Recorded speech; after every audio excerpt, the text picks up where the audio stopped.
Hello everyone. आप सब कैसे हैं? उम्मीद करता हूँ कि आप सब अच्छे से खैरियत से एकदम बढ़िया है, मस्त है, सेहतमंद है, चंगे है और बहुत ही बेसब्री से आप सब मेरे वीडियोस के इंतजार कर रहे हैं। तो आज इस वीडियो में मैं शिवरजीत चक्रवर्ती दो भाभीियों के बारे में बात करने वाला हूँ। तो इन दोनों भाभीियों की एक शो है टू मच बोल के, जो कि करण जौहर का जो शो है ना, कॉफी विद करण, उसका एकदम सस्ता और लाइट वर्जन है। तो जो दो भाभियां हैं वो दोनों बॉलीवुड के साथ एकदम जुड़े हैं और आजकल ये दो भाभियां जो है बॉलीवुड के बड़े बड़े सुपरस्टार्स की पत्नी हैं। इनमें से एक जन तो फॉर्मर एक्ट्रेस थी। वो जो फॉर्मर एक्ट्रेस है बहुत ही इंटेलेक्चुअल कहलाती है, बहुत इंटेलेक्चुअलिज्म के नाम पे ज्ञान झाड़ती रहती है, किताबें भी लिखती है।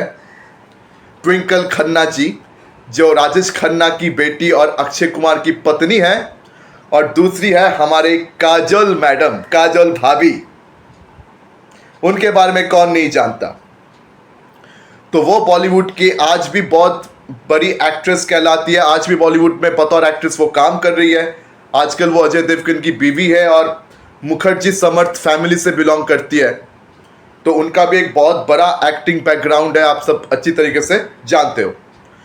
तो मैं इन दोनों को भाभी क्यों कह रहा हूं?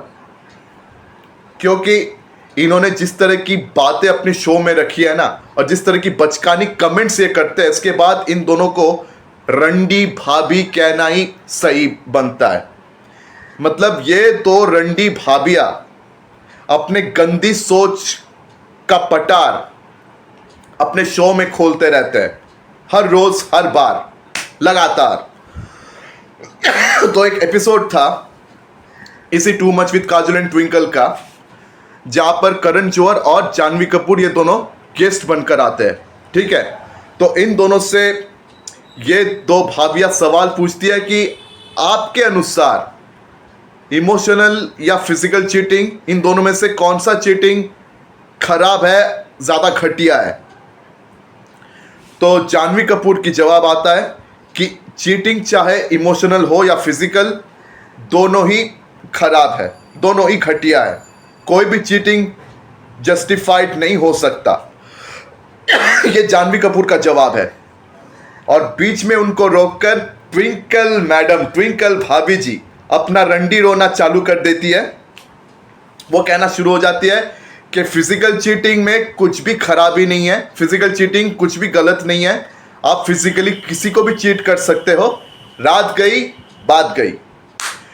और उनका साथ देते हुए काजोल भी मतलब बातें करना शुरू करती है। और फिर हमारे करण जौहर साहब जो है वो खुद भी काजोल और ट्विंकल मैम की साथ देते हुए नजर आते हैं। और करण जौहर के सिनेमा में आपने एक चीज तो देखा ही होगा कि वो उन्होंने हमेशा इनफिडेलिटीज को, चीटिंग को हमेशा उन्होंने बढ़ावा दिया अपने सिनेमा में। उन्होंने हमेशा यही एस्टैब्लिश किया कि चीटिंग बहुत ही सही काम है। आप रोमांटिकली किसी के साथ भी लिंक हो सकते हो, किसी के साथ भी इन्वॉल्व हो सकते हो, आप किसी को भी प्यार में धोखा दे सकते हो, इसमें कुछ खराबी नहीं है। प्यार में आप किसी को भी धोखा दे सकते हो, there is nothing wrong in that. ये करण जौहर के हर एक सिनेमा में आपको यही बातें देखने सुनने को मिलता है। तो ये बात तो है ही, करण जौहर के सिनेमा में ये चीज तो है ही। तो वही करण जौहर वो भी काजोल और ट्विंकल भाभियों के साथ झक मार रहे थे कि हाँ बिल्कुल सही बात है, फिजिकल चीटिंग में गलत क्या है। और जानवी कपूर बार बार अपने जिद पर अड़ी रही कि नहीं, चीटिंग चाहे फिजिकल हो या इमोशनल, चीटिंग तो चीटिंग होता है। आप फिजिकली जब किसी को चीट करते हो तो जिसको आपने फिजिकली चीट किया है, क्या उसके इमोशंस पर असर नहीं पड़ता? क्या वो दुखी नहीं होता? क्या वो डिवास्टेटेड फील नहीं करता? क्या वो डिप्रेशन में नहीं जाता? क्या इमोशनली उनको कोई फर्क नहीं पड़ेगा? तो ये तो इमोशनल चीटिंग भी हुआ ना। ये जानवी कपूर की बातें हैं, जानवी कपूर, ठीक है, वो जानवी कपूर जिसको एक्टिंग नहीं आता, वो जानवी कपूर जो बहुत ही इमेच्योर लगती है, वो जानवी कपूर जिसे मैं बिल्कुल पसंद नहीं करता। पहली बार उसके मुंह से कुछ सही बातें सुनने को मिल रहा है। और उन्होंने मतलब इन दो भाभियां और करण जौहर के सामने जो स्टैंड लिया है ना, उसके लिए hats off to Janhvi Kapoor. बहुत बढ़िया काम किया। पहली बार कुछ अच्छा बात उसने बोला है, कुछ अच्छा काम उन्होंने पहली बार किया है, उसके लिए जानवी कपूर की तारीफ होनी चाहिए, उनकी हजारों तारीफ होनी चाहिए। मतलब वो इनकी बेटी की उम्र की है। करण जौहर जानवी कपूर की शुगर डैडी है। और ये ट्विंकल मैडम तो अपनी बातों पर रुकती नहीं है। वो क्या कहती है कि जानवी बेटा, जब तुम 50 साल की हो जाओगी ना, तब तुमको मालूम पड़ेगा कि फिजिकल चीटिंग में कोई खराबी नहीं है। अरे मैडम जी, आपको और कुछ बोलने की जरूरत नहीं है। आप कितनी बड़ी रंडी हो ये हम सब जानते हैं जी। आपकी बेटी की उम्र की है ये जानवी कपूर, फिर भी वो इतनी सही बात कर रही है, इतनी समझदारी की बात कर रही है। मतलब इन तीनों से जानवी कपूर की दिमाग में ज्यादा समझदारी है। इस बात का ये बात साबित हो गया कि जानवी कपूर इनसे कई ज्यादा समझदार है। जरा सोचिए किस तरह के लोग हैं ये बॉलीवुड हमेशा लोगों को उल्टा सीधा चीज सिखाता हुआ नजर आता है। बॉलीवुड सबको वो कल्चर सिखाता है। बॉलीवुड हमेशा हिंदू फेस्टिवल्स का मजाक उड़ाना सिखाता है। बॉलीवुड आपको यह भी सिखा देता है कि आप किसी को भी चीट कर सकते हो। आप जरा सोचिए कि आपके पति या पत्नी अगर किसी गैर मर्द या किसी गैर औरत के साथ शारीरिक संबंध स्थापित करती है या करते हैं, तो क्या आपको ये गलत नहीं लगेगा?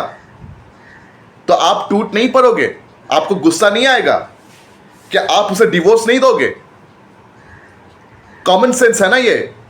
तो ये कॉमन सेंस पता नहीं इनके दिमाग में काहे को नहीं घुसता। मतलब जानवी कपूर इतनी बार कहने के बावजूद इन्हें कुछ समझ में नहीं आता। और ये एकमात्र कमेंट नहीं है जिस पर मैं इतना भड़क रहा हूं। और दूसरा कमेंट ये काजोल भाभी के ही मुंह से आई है। उन्होंने जो मतलब कॉर्पोरेट वर्कर्स को लेकर जो सस्ता कमेंट किया कि 9 to 5 जॉब बहुत ही आसान है, हम एक्टिंग करते हैं, एक्टिंग बहुत ही मुश्किल है, एक्टिंग में हमको कोई ब्रेक नहीं मिलता, लेकिन 9 to 5 जॉब करने वाले लोगों को तो बहुत सारे ब्रेक्स मिलते हैं, वो तो एक्टिंग से बहुत आसान है। मतलब इस तरह की भद्दी कमेंट्स काजोल भाभी ने पास की है। तो वो भी इसी शो में ही पास किया। और जिस एपिसोड में वो ये कमेंट्स पास कर रही थी, उस एपिसोड में वरुण धवन और आलिया भट्ट एज गेस्ट्स आए हुए थे। तो बॉस 9 to 5 जॉब करने वाले लोगों की तकलीफों से ये भाभी जी अवगत नहीं है, इस बात पर कोई शक नहीं। तो काजोल मैम का क्या बैकग्राउंड है इसके बारे में मैंने पहले ही बता दिया और आप सब तो अच्छी तरीके से जानते ही हो। आजकल अपने पति के पैसों पर ये ऐश करती है और ये बात करती है मिडिल क्लास लोगों के नौकरियों को लेकर। पता नहीं कहां से चले आते हैं ऐसे लोग। मिडिल क्लास लोग कौन से तकलीफ से जूझते हैं, कितने मुश्किलों से उनको गुजरना पड़ता है। ये जो 9 बजे 8 बजे ये जो ऑफिस पहुंचते हैं ये लोग, उससे पहले कितने घंटों का ट्रैफिक, मतलब ट्रांसपोर्टेशन के कितने झमेले उनको झेलना पड़ता है। सारे झमेले झेलने के बाद ये ऑफिस में थके हारे घुसते हैं। इनके आधे से ज़्यादा एनर्जी उसी ट्रांसपोर्टेशन में निकल जाता है। कितनी जल्दी उनको सुबह उठना पड़ता है। और फिर 5 बजे इनकी छुट्टी नहीं होती। 5 बजे तो सिर्फ मतलब पेपर में कहा जाता है कि 9 to 5 जॉब, एक्चुअली ये कोई 9 to 5 जॉब नहीं है।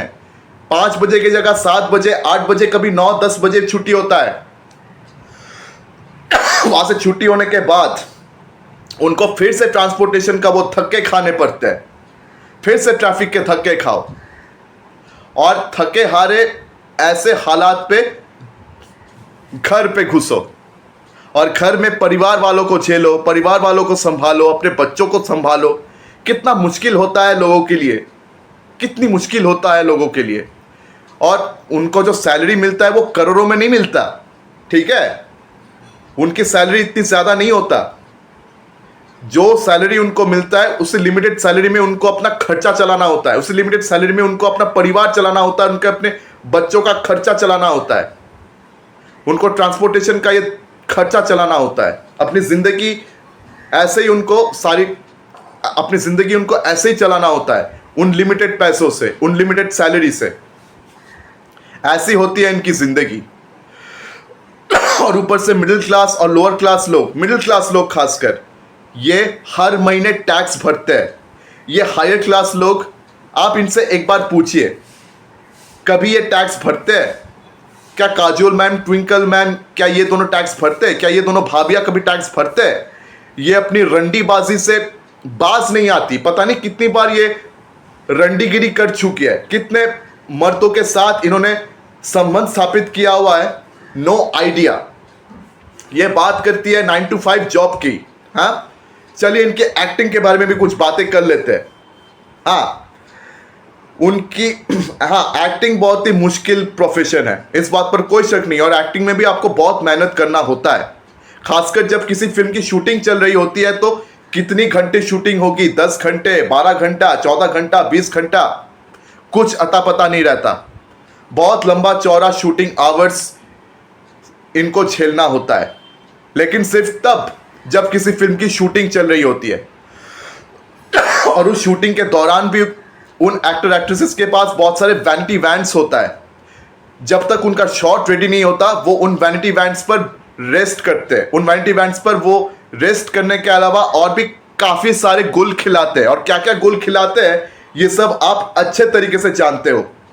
एक एक एक्टर एक्ट्रेसेस के पास साला 5 से 6 वैनिटी वैन्स होता है। उन 5 से 6 वैनिटी वैन्स में ये पता नहीं कितने गुल खिलाते हैं। जब इनका शॉट रेडी होता है तब इनको 80s आकर बुलाते हैं कि मैम आपका शॉट रेडी है, सर आपका शॉट रेडी है। उसके बाद ये शॉट देने आते हैं, वरना ये अपने एसी वैनिटी वैन में आराम करते हैं या और भी कई सारे वो सेक्स वाला गुल खिलाते रहते हैं और पता नहीं ना जाने क्या क्या गुल खिलाते हैं।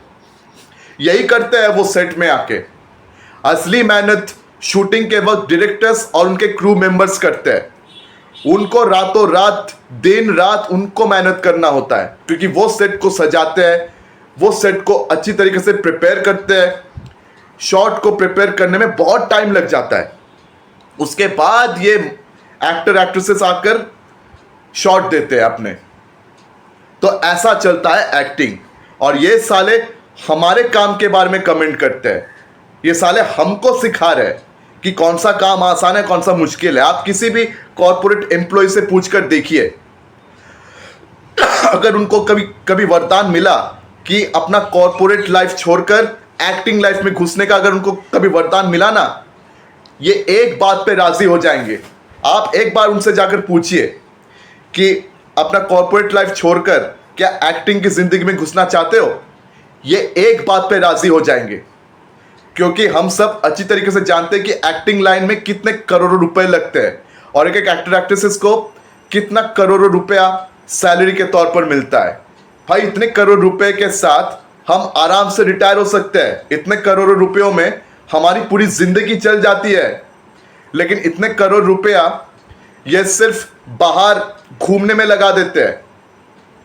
हॉलीडे डेस्टिनेशन के बारे में अगर बात की जाए तो हम मिडिल क्लास लोगों का क्या हॉलीडे डेस्टिनेशन होता है? आसपास कोई जगह होता है। विदेश घूमने से पहले हमें 10 बार सोचना होता है, क्योंकि इतना पैसा है नहीं हमारे पास। और हम फ्लाइट चढ़ने से पहले 10 बार सोचते हैं। हम इतनी बार फ्लाइट में नहीं चढ़ते। हम इतनी बार हॉलीडे डेस्टिनेशंस पे नहीं जा पाते। हमें छुट्टियां मैनेज करना होता है। विदेश घूमने से पहले हमें 10 बार सोचना पड़ता है।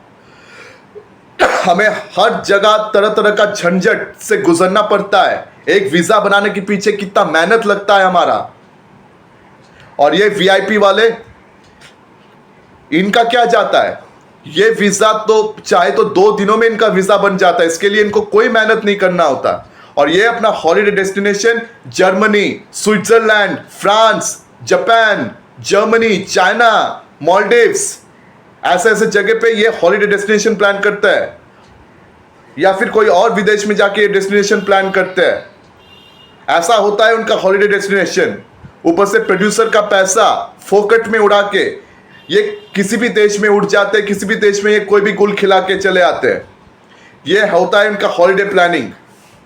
तो कितना फर्क है उनकी जिंदगी और हमारी जिंदगी में, और किस तरह ये मिडिल क्लास लोगों का मजाक उड़ाते हैं। और करण जौहर के सिनेमा में अक्सर आपने देखा है कि मिडिल क्लास लोगों का किस तरह से मजाक उड़ाया जाता है। करण जौहर का शायद एक भी ऐसा सिनेमा नहीं है, एक भी शायद ऐसा सिनेमा है नहीं जहां पर कभी किसी मिडिल क्लास का मजाक नहीं उड़ाया गया हो। हमेशा मिडिल क्लास लोअर क्लास लोगों को लेकर उल्टी सीधी कमेंट्स पेश करते हैं। उल्टी सीधी कमेंट्स ये खुद माइक के सामने आके आजकल बहुत दे रहे हैं, और अपने सिनेमा में इन्होंने हमेशा ऐसे लोगों का मजाक उड़ाया है। तो ऐसे लोगों की बातें क्या सीरियसली लेना चाहिए हमको? क्या ऐसे लोगों का पूजा करना चाहिए? मतलब ये लोग इतना भी डिजर्व नहीं करते कि हम इनके सिनेमा हॉल में जाकर देखें।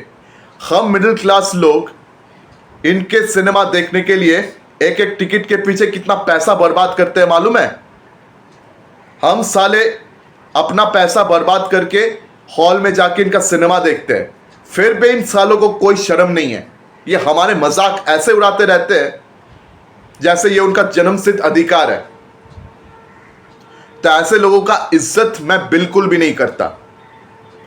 और भाई मैंने अपनी जिंदगी में किसी भी इंसान को आइडलाइज करना बंद कर चुका हूं। मतलब क्या है कि मैं किसी इंसान को भगवान नहीं मानता। इंसान कभी भी भगवान की जगह नहीं बैठ सकता, क्योंकि भगवान ने इंसान को बनाया, इंसान ने भगवान को नहीं बनाया। तो ये बात आप लोग भी अपने दिमाग में घुसा लीजिए और इनको आइडलाइज करने से पहले 10 बार सोचिए। तो ये है इनकी कहानी। बाकी आप समझदार लोग हो, आप बाकी समझ जाइए। तो अगर मेरी वीडियो आपको सही लगी हो तो मेरी वीडियो को लाइक करें, शेयर करें, और हाँ, मेरे चैनल को सब्सक्राइब करना बिल्कुल भी मत भूलिए।